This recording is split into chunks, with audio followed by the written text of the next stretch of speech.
স্বাগতম আজকের আন্তর্জাতিক সংবাদে। ইসরায়েল ফিলিস্তিনি সংঘাতের সর্বশেষ আপডেট নিয়ে হাজির হয়েছি আমি আবুল হাশেম। মূল খবর, গাজায় ইসরায়েলি বিমান হামলায় নতুন করে বহু মানুষ নিহত হয়েছে। পশ্চিম তীরে সেনাদের অভিযানে একাধিক ফিলিস্তিনি গ্রেপ্তার।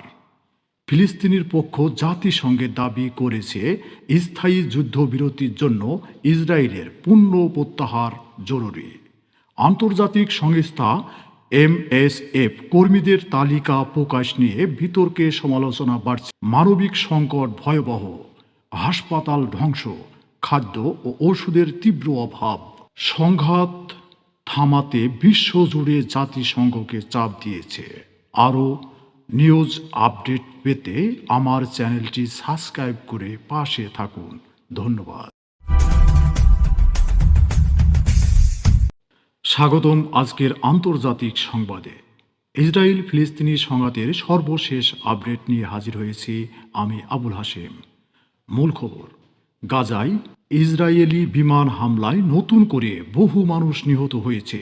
পশ্চিম তীরে সেনাদের অভিযানে একাধিক ফিলিস্তিনি গ্রেপ্তার।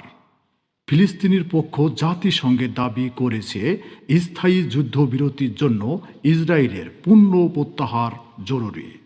আন্তর্জাতিক সংস্থা MSF কর্মীদের তালিকা প্রকাশ নিয়ে বিতর্কে সমালোচনা বাড়ছে। মানবিক সংকট ভয়াবহ, হাসপাতাল ধ্বংস, খাদ্য ও ওষুধের তীব্র অভাব।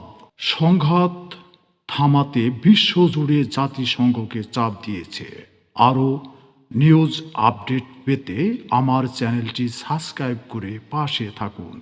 ধন্যবাদ।